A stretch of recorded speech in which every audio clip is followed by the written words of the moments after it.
అవునా కదా, నువ్వు చెప్పు. ఓహో, ట్రీట్ కావాలంటే అడుగుతున్నాడు. ట్రీట్ కావాలా నీకు? సారీ నాన్న, నేను రియలైజ్ అవ్వలేదు. 6 గంటలకి ఎవరైనా ట్రీట్ తింటారా? నా కుక్క పిల్లల్ని ఏడిపించడం కాకపోతే పాపం. అసలు ఎవరితో షేర్ అమ్మని దొంగ ఎదవా. ఎవరు అసలు నాకు ఇంతమంది ఆడపిల్ల ఒక్కటైనా ఇచ్చాడు ట్రీట్ మన కుక్క పిల్లలకి? తినండి అని షేరింగ్ చేసుకున్నావా నువ్వు? షేరింగ్ ఈజ్ కేరింగ్ అని మీ స్కూల్లో నేర్పించలేదా? నేర్పించలేదా నీకు? అంత పెద్ద పెద్ద అక్కలు ఉన్నారు, 3 ఇంట్లోనే, 4.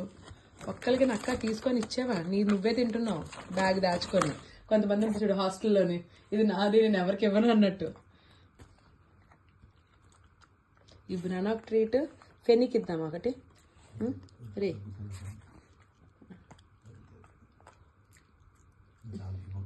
ఇంక ఇవ్వండి అంతే, 2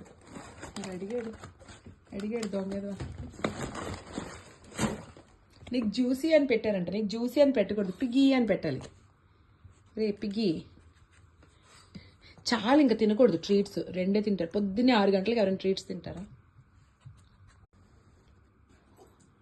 మార్నింగ్ ఎంత అయింది? 6 అయిందా? ఇదిగో దొంగోడు 6కి లేచి మార్నింగ్ వాక్ అయిపోయి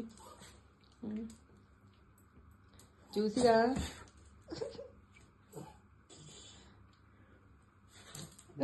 అడగల వద్దంట. చిన్న పంది పిల్లలా ఉన్నారు.